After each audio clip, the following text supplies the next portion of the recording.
Je n'aurais jamais imaginé me retrouver ici, fixant les murs de mon petit appartement parisien, pendant que ma famille s'envolait pour l'Europe sans moi. Le goût amer de la trahison me brûlait la bouche tandis que je rejouais sans cesse la conversation qui avait mené à cet instant décisif. C'était par un frais matin d'automne que ma sœur, Chloé, avait lâché la bombe qui allait bouleverser mon univers. « Salut, Sarah », avait-elle dit d'une voix mielleuse au téléphone. « Écoute, à propos du voyage familial en Italie le mois prochain.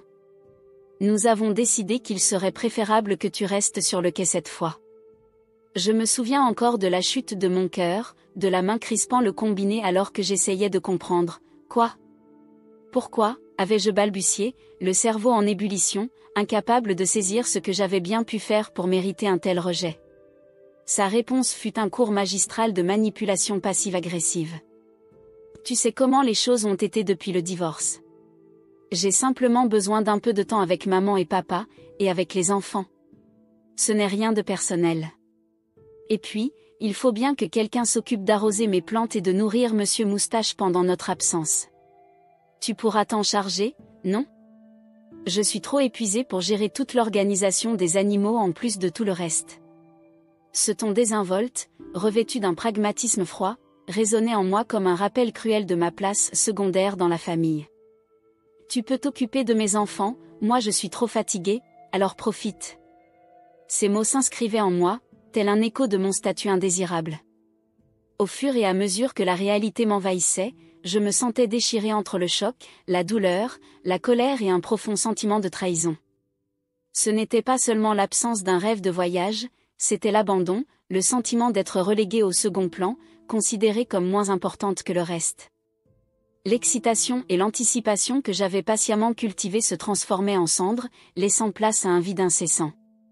Les jours qui suivirent, je restais en retrait tandis que maman, papa et les enfants de Chloé s'enthousiasmaient pour discuter d'itinéraires et de listes de bagages. Chaque conversation joyeuse était comme un nouveau coup de poignard, me rappelant mon statut d'exclu. Je forçais un sourire factice, hochant la tête en écoutant parler du Colisée et des canaux de Venise, tout en sentant mon cœur se briser un peu plus à chaque mot. Le pire, c'était le regard de pitié dans les yeux de maman, quand elle pensait que je ne regardais pas. Elle semblait coupable, mais pas assez pour défier Chloé et exiger que je sois incluse.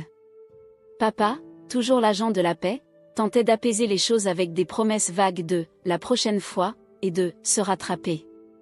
Mais leurs paroles sonnaient creuses, et je me renfermais peu à peu. À l'approche du départ, je m'étais jetée dans le travail, multipliant les heures supplémentaires à l'hôpital où je travaillais comme infirmière. Tout pour échapper à la pensée que ma famille s'apprêtait à vivre le voyage de leur vie sans moi.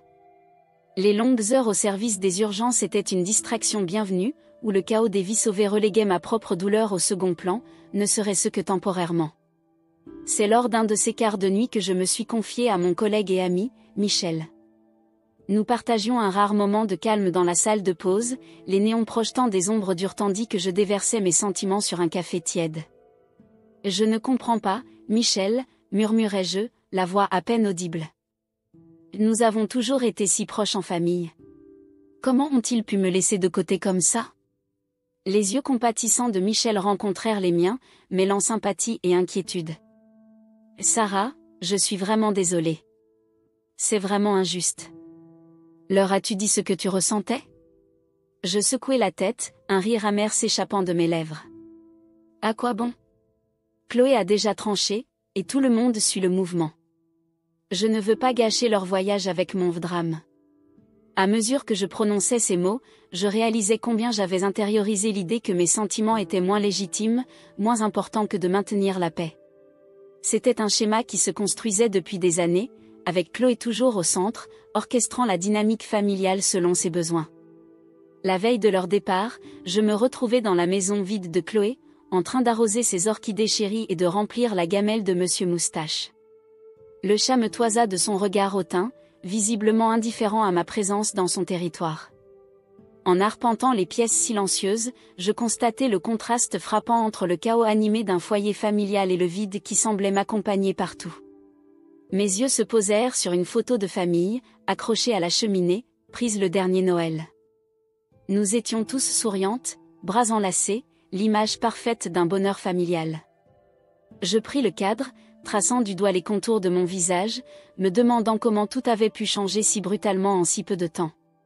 C'est dans cet instant, entouré des échos d'une vie que je n'étais plus censée partager, qu'une détermination silencieuse commença à germer en moi. Cette exclusion, cette trahison, ne devait pas me définir. Peut-être, juste peut-être, pourrais-je utiliser ce temps pour réfléchir, pour grandir, pour trouver une solution aux fissures de notre dynamique familiale. En fermant la porte de la maison de Chloé et en sortant dans la fraîcheur de la nuit, je pris une décision. Je ne laisserai pas cette épreuve me briser. Au contraire, j'allais transformer cette solitude imposée en une opportunité de me recentrer sur moi-même, d'explorer les aspects de ma vie que j'avais toujours mis de côté pour plaire aux autres, surtout à Chloé. Le lendemain matin, mon réveil fut accompagné d'une avalanche de textos et de photos. Des images de ma famille à l'aéroport, rayonnantes et pleines d'enthousiasme, assorties de messages tels que « En route pour l'aventure » ou « Tu nous manques ».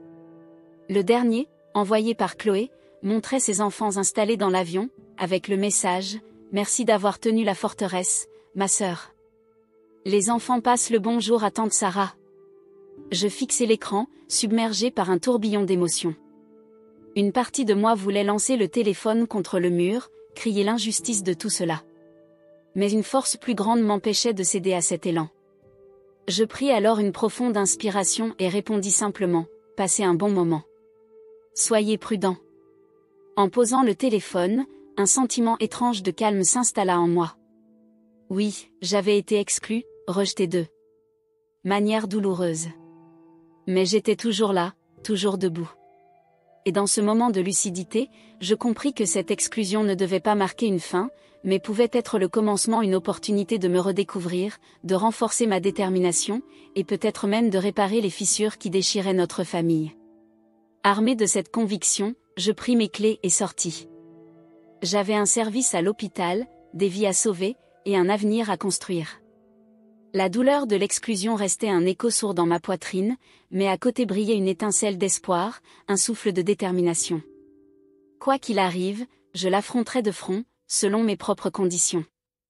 En me rendant à mon travail, tandis que la ville de Paris s'animait autour de moi, je sentais que cette expérience, d'une manière ou d'une autre, me conduirait à une transformation profonde. Je ne savais pas encore sous quelle forme, mais j'étais prête à embrasser ce nouveau chemin, quelle que soit sa direction. Les jours qui suivirent le départ de ma famille pour l'Italie s'étirèrent devant moi tel un chemin interminable. Chaque matin, je découvrais dans ma messagerie des nouvelles joyeuses et des photos ensoleillées de leurs aventures. Maman posant devant la fontaine de Trévi, papa tentant maladroitement de soutenir la tour de Pise, et les enfants de Chloé couverts de gelato devant une petite boutique pittoresque à Florence. Chaque image était un rappel brutal des souvenirs que je ne créais pas, des liens que je ne renforçais pas. Je m'enfermais dans une routine à la fois rassurante et déprimante. Me lever, consulter mes messages, aller travailler, rentrer, nourrir Monsieur Moustache, arroser les plantes de Chloé, dormir, recommencer. L'hôpital était devenu mon refuge, l'endroit où je pouvais me perdre dans les besoins des autres et oublier, ne serait-ce que quelques heures, la douleur qui rongeait mon cœur. C'est lors d'un de ces quarts de travail que je me suis retrouvée à nouveau avec Michel. Il finissait son service tandis que le mien débutait, et d'un simple regard il insista pour m'offrir un café avant de partir. Nous nous installâmes dans la cafétéria, le brouhaha ambiant contrastant avec le silence lourd qui pesait entre nous. « Tu te fais toujours du mal, n'est-ce pas ?» demanda Michel, d'une voix douce mais incisive. Je haussai les épaules en fixant le fond de ma tasse, comme si elle renfermait toutes les réponses. Je n'arrête pas d'y penser, tu sais. Chaque message, chaque photo, c'est comme si je revenais en arrière, écoutant Chloé me dire que je n'étais pas la bienvenue. Michel se pencha en arrière, le front plissé de réflexion.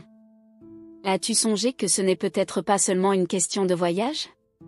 Qu'il y ait quelque chose de plus derrière tout ça ? Ces mots me frappèrent comme un coup de massue. Bien sûr, il y avait plus. Cette exclusion n'était que la dernière d'une série de petites offenses et de rejets accumulés au fil des ans. Les souvenirs affluaient, chacun porteur d'une douleur que j'avais tenté d'ignorer. Je repensais à ce jour où Chloé avait oublié de m'inviter à l'anniversaire de son fils, prétextant qu'elle croyait que j'étais trop absorbée par le travail.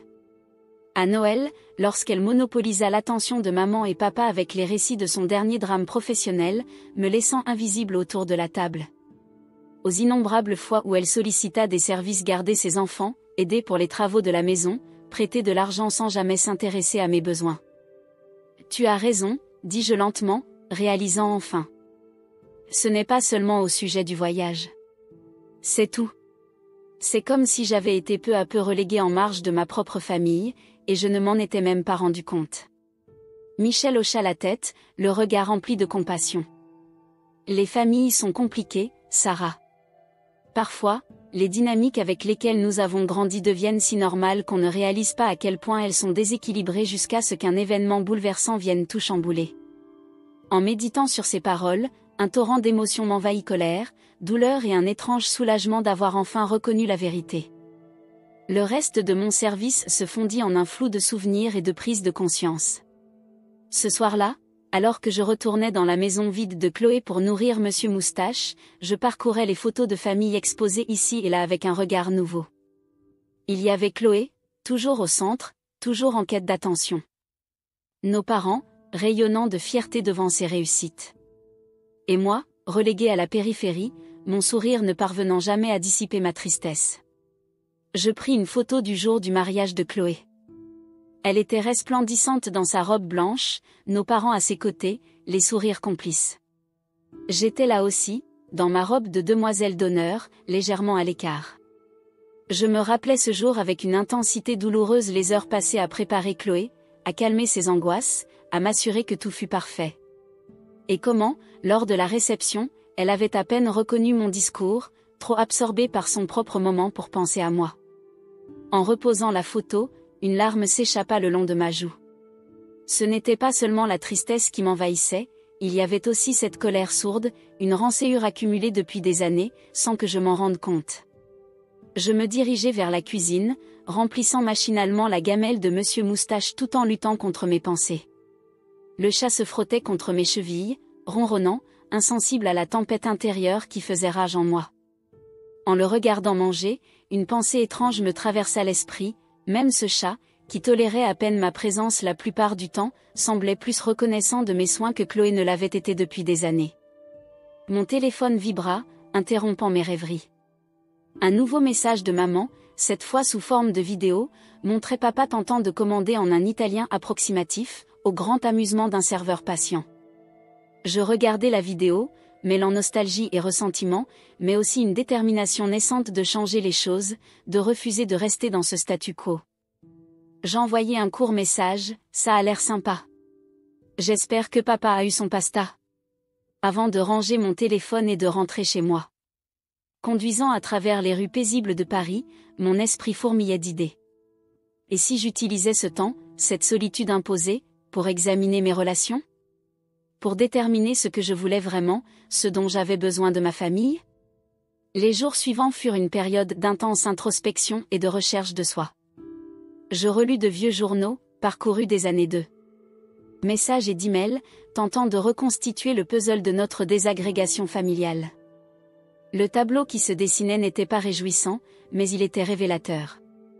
Je découvrais des schémas de comportement que j'avais toujours ignorés ou excusés.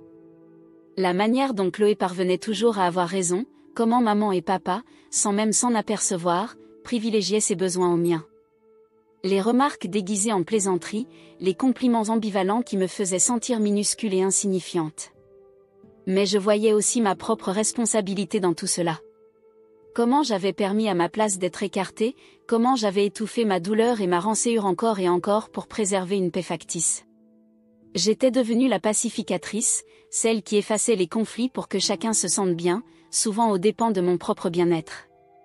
C'était une vérité difficile à accepter, mais en me retrouvant seule dans mon appartement, entourée de témoignages d'années de dynamique familiale, je ressentis une étrange forme de pouvoir. Oui, j'avais été blessée. Oui, j'avais été exclue et ignorée. Mais je n'étais pas impuissante. Je pouvais choisir de répondre différemment, de tracer ma propre route.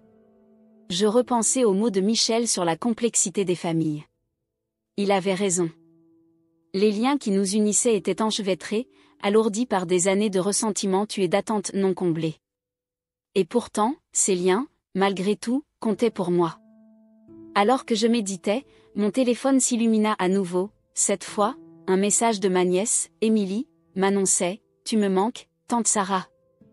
J'aurais aimé que tu sois là pour vivre toutes ces choses incroyables avec nous. » Ce message, innocent et sincère, fit remonter en moi une nouvelle vague de larmes.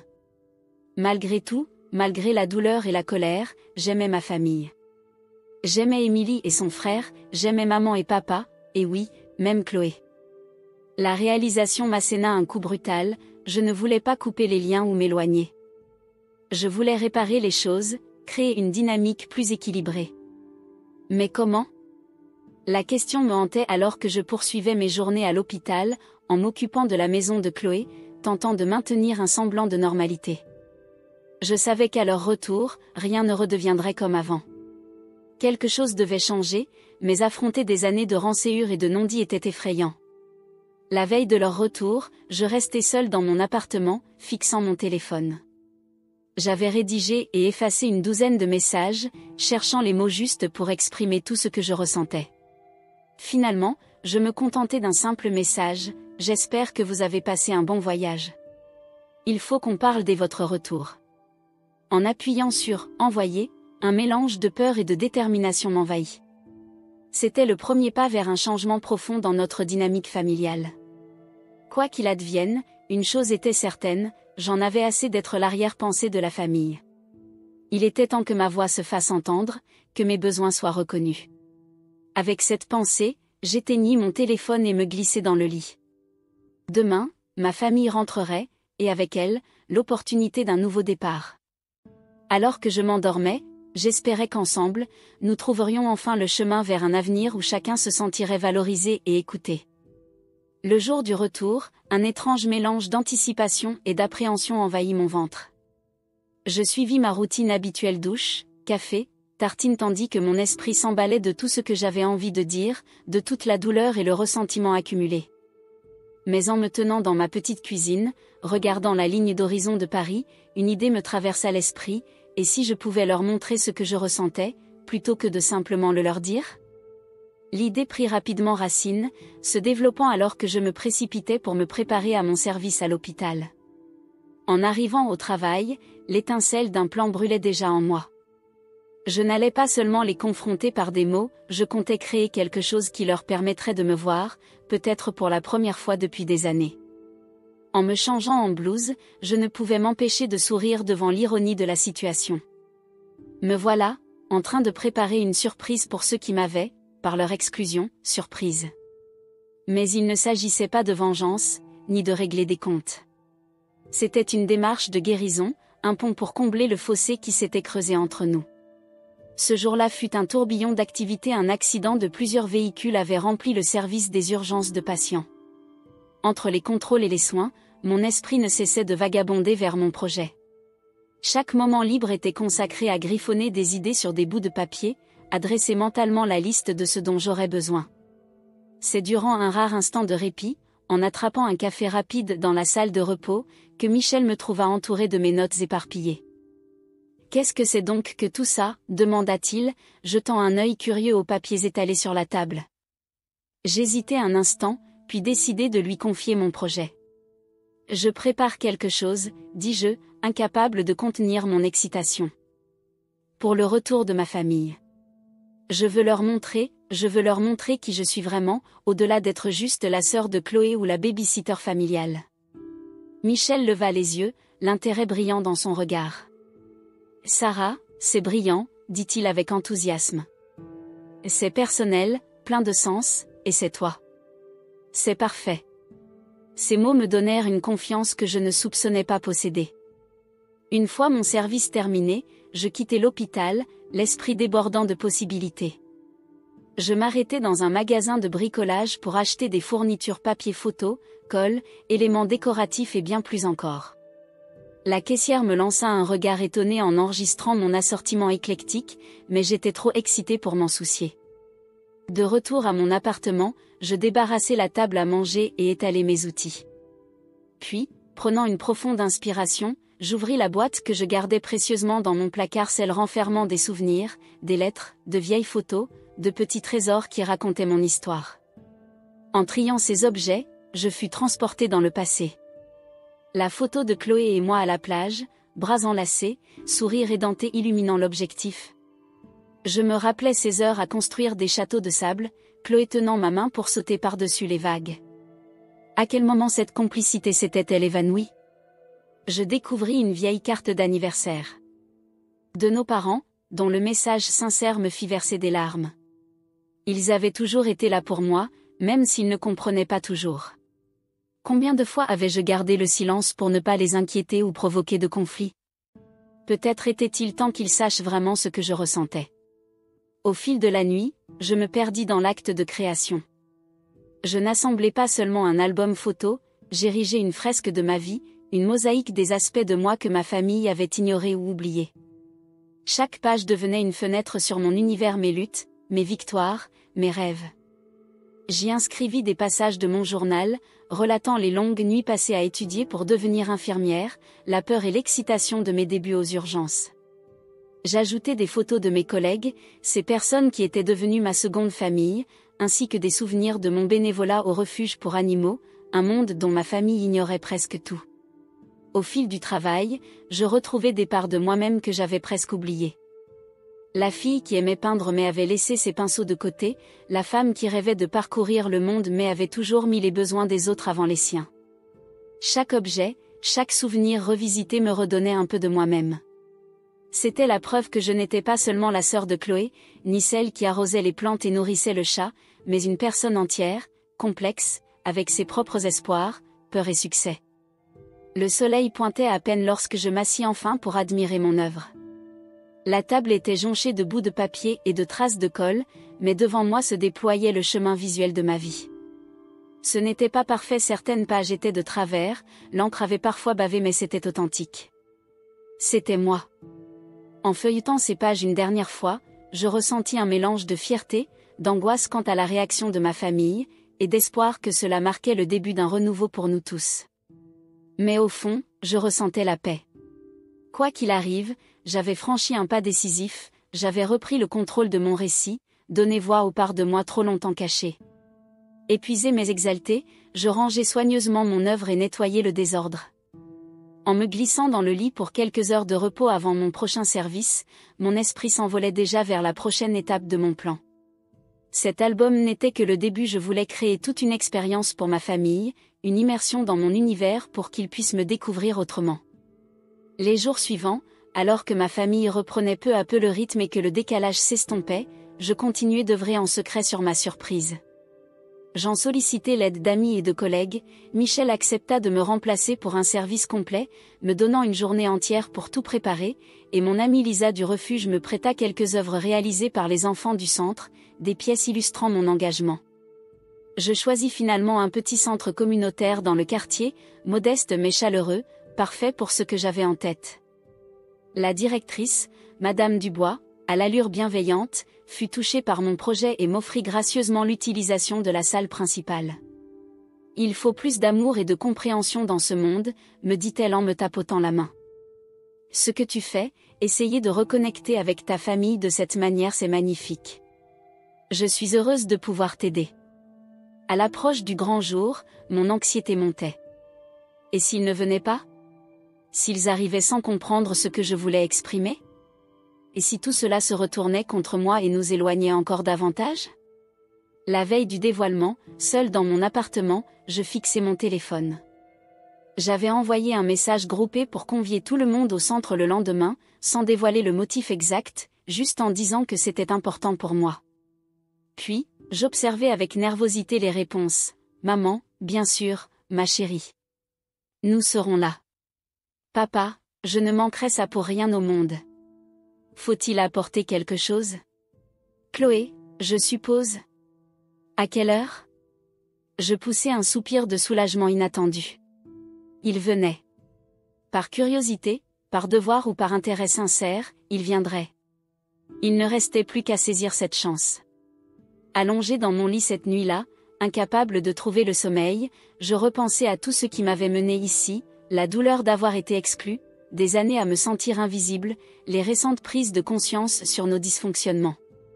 Et pourtant, je me rappelais aussi les bons moments, les rires partagés, les instants de complicité, l'amour qui subsistait malgré tout. Demain, je leur dévoilerai tout. J'ouvrirai mon cœur et mon monde, les invitant à découvrir la Sarah qu'ils n'avaient jamais vraiment connue. C'était terrifiant et exaltant à la fois. En m'endormant enfin, une pensée persistait, quoi qu'il arrive demain, rien ne serait plus jamais comme avant. Et peut-être, juste peut-être, c'était précisément ce dont nous avions besoin.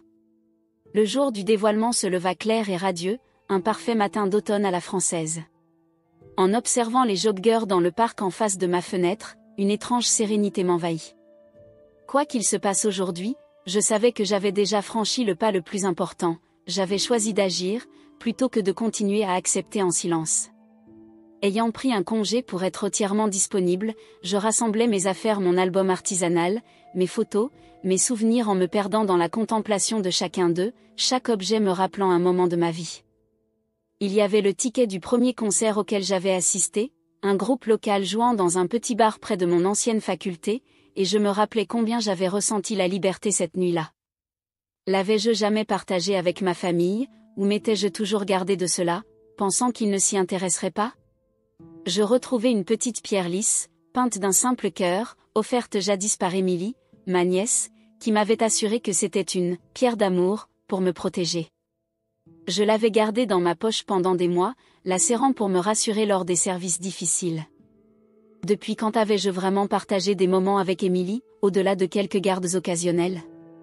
En rangeant mes affaires dans des cartons, je m'interrogeais sur la réaction de ma famille en découvrant ces fragments de ma vie.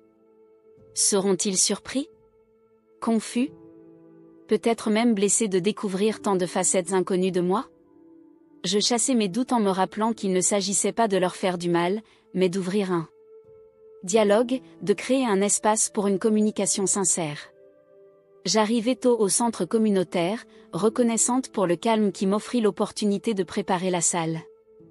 Madame Dubois avait tenu sa promesse, laissant la salle principale libre, accompagnée d'un mot de chance. En aménageant l'espace suspendant des photos, disposant mes expositions, je bâtissais un véritable reflet de mon univers intérieur. Il y avait un coin dédié à mon travail à l'hôpital, des photos de moi avec mes collègues, des cartes de remerciements de patients, même ma première blouse encadrée. Je me demandais si ma famille comprenait vraiment ce que mon métier signifiait pour moi, comment il m'avait façonné.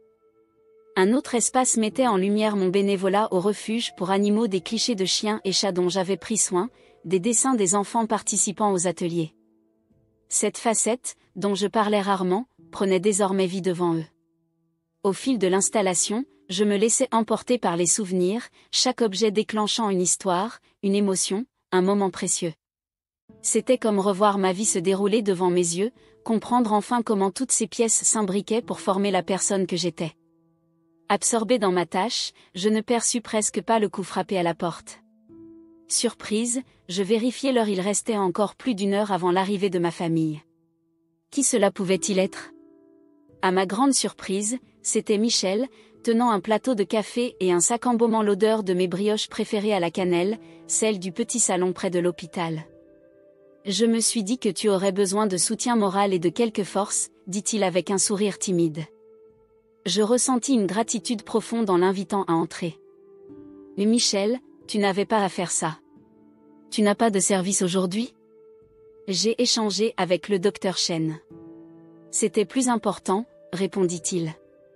En dégustant notre café et en lui montrant la salle, expliquant la signification de chaque élément, je sentais mon anxiété s'apaiser peu à peu. Sa présence amicale m'ancrait, me rappelant pourquoi j'avais entrepris ce projet.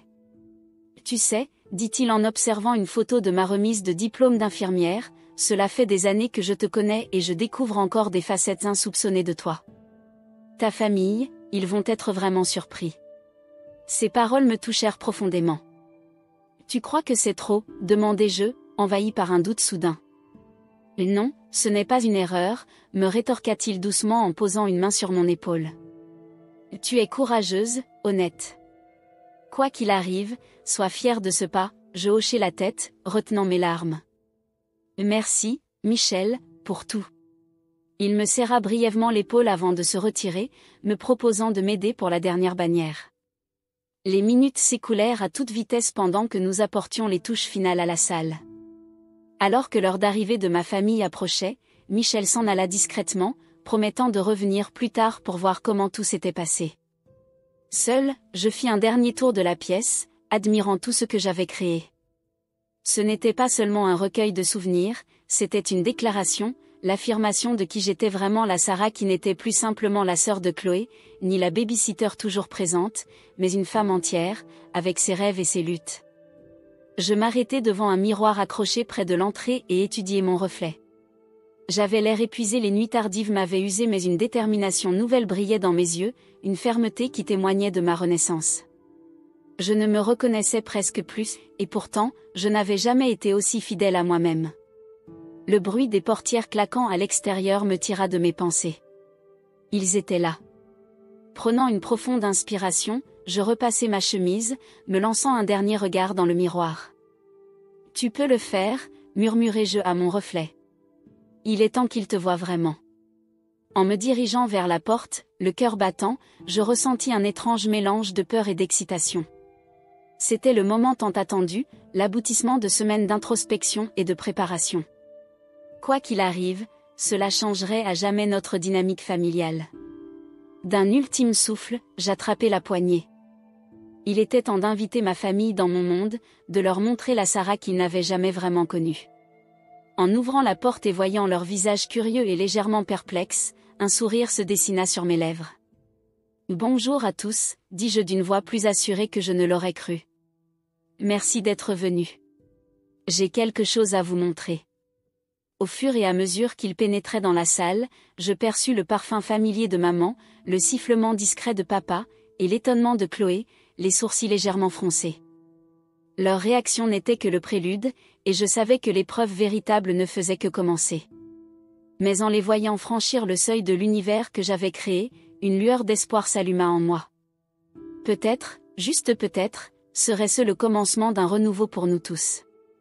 Je refermai la porte derrière eux, prête à débuter la présentation la plus importante de ma vie. Le chemin de l'introspection et de la préparation était terminé. Il était temps d'ouvrir la voie à la compréhension, espérons-le, à la réconciliation.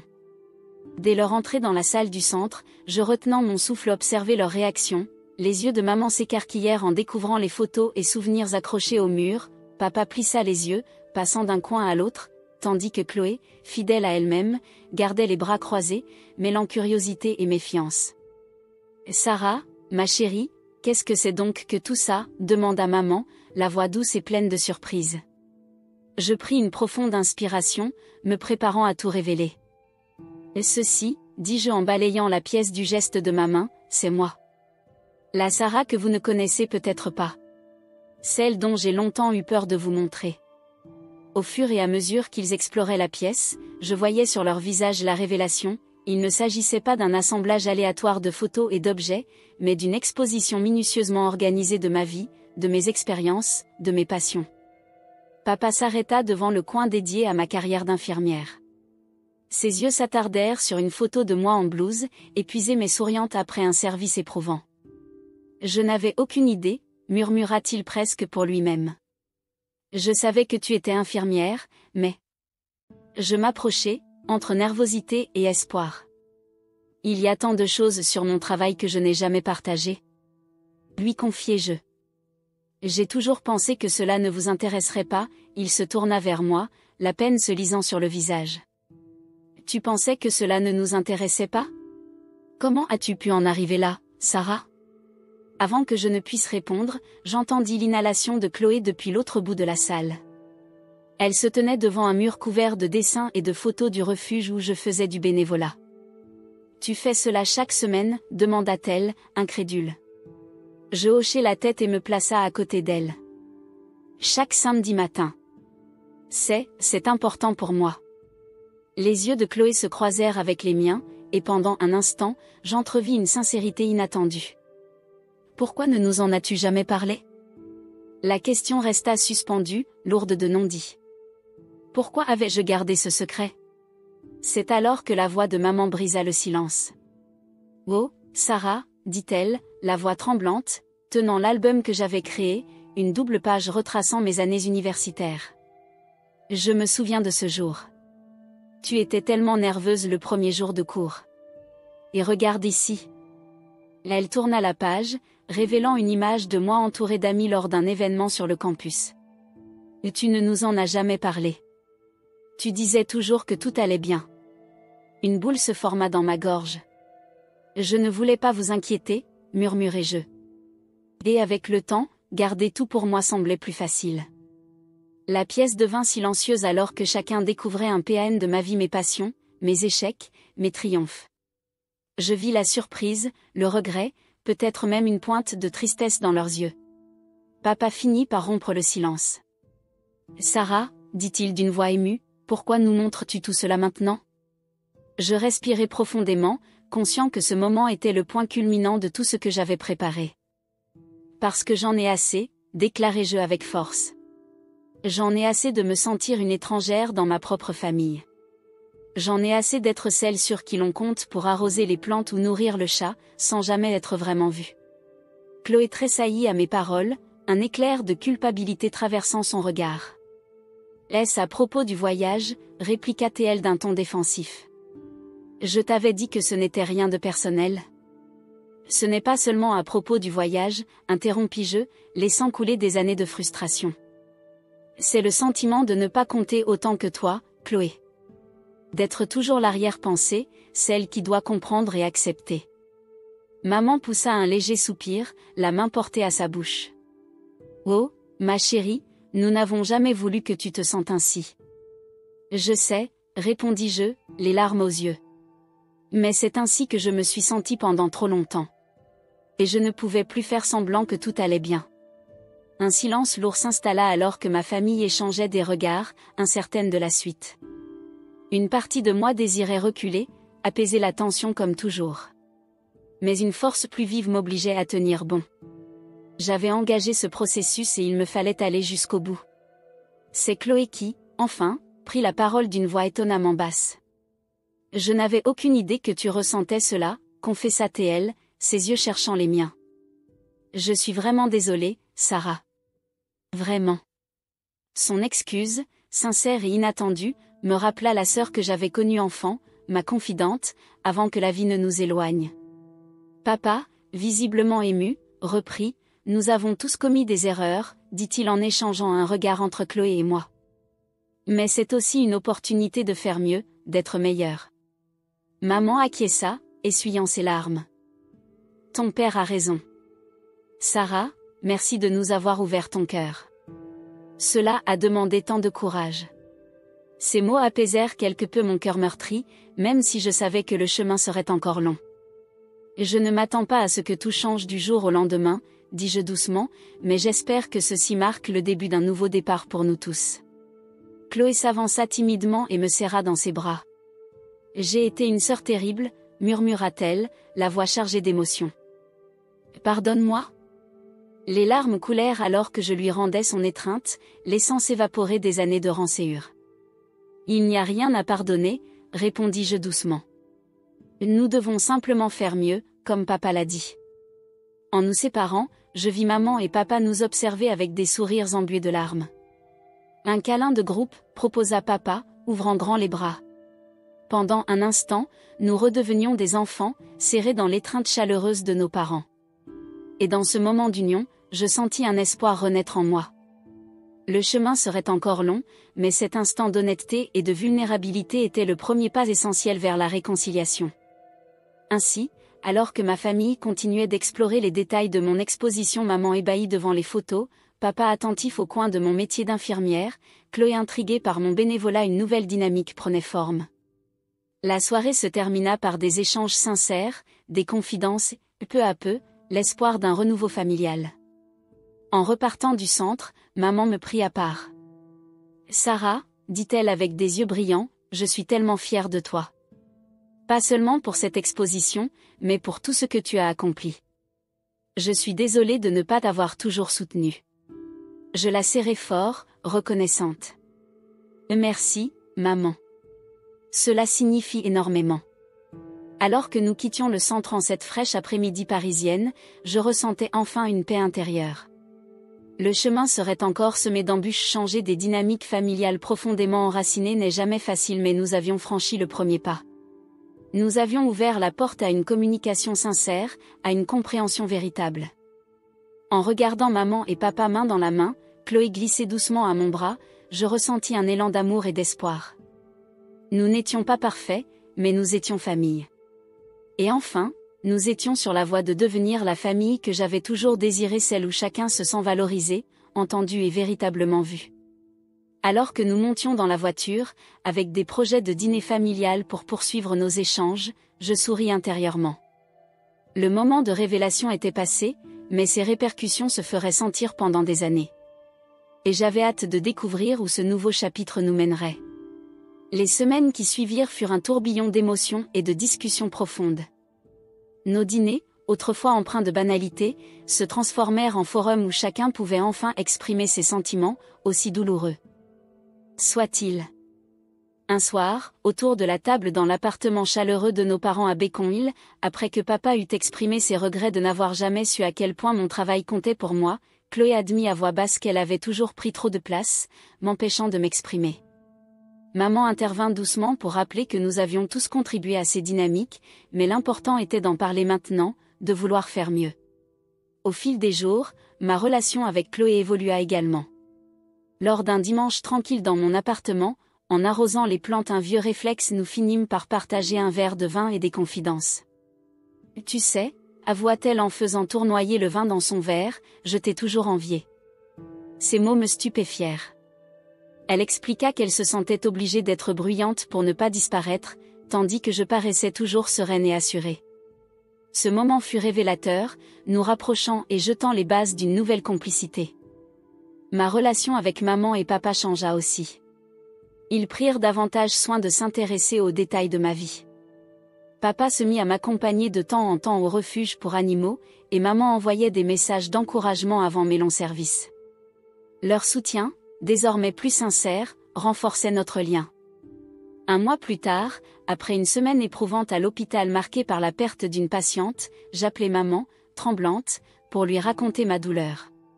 Sa voix pleine de réconfort me rappela combien j'étais aimée et combien mon travail avait de l'importance. « Sarah, ma chérie, merci de partager cela avec nous. Ta passion pour aider les autres est une part essentielle de toi. Je suis si fière de toi et je serai toujours là, » me dit-elle. Au fil des mois, la nouvelle dynamique familiale s'installait peu à peu, même si les vieilles habitudes refaisaient parfois surface. Nous avions pourtant désormais la volonté et les outils pour les surmonter, grâce à une communication plus honnête et une vulnérabilité assumée. Puis vint un nouveau voyage familial, cette fois planifié ensemble, un périple dans le nord-ouest du Pacifique mêlant la vie urbaine de Seattle à la splendeur du parc national olympique. Ce voyage fut le reflet de notre évolution, même si des tensions subsistaient, nous savions désormais comment avancer ensemble, avec respect et compréhension. Debout sur une falaise surplombant l'océan, entouré de ma famille, maman souriante, papa émerveillé, Chloé rayonnante, je ressentis une émotion intense. C'était le rêve que j'avais toujours voulu, une famille où je serais enfin vue, valorisée, aimée. Autour d'un feu de camp, papa leva sa tasse de chocolat chaud pour porter un toast, à de nouveaux départs, et à la famille, celle dans laquelle nous sommes nés et celle que nous choisissons de devenir. En trinquant, une paix profonde m'envahit. Le chemin n'avait pas été facile, et il restait encore tant à réparer, mais nous étions sur la bonne voie. Ce soir-là, alors que le feu dansait et que les rires s'élevaient doucement, je compris que la douleur de l'exclusion m'avait conduite à quelque chose de beau, un renouveau, une renaissance de nos liens familiaux. Chaque larme, chaque conversation difficile avait pavé le chemin vers cette guérison. Alors que je m'endormais dans notre cabane, bercé par le murmure lointain de l'océan, je ressentis une gratitude immense pour ce voyage intérieur, pour la famille que nous étions en train de redevenir, et pour le courage qu'il nous avait fallu à tous pour en arriver là. Nous guérissions, nous nous comprenions mieux, et ensemble, nous entamions un nouveau chapitre.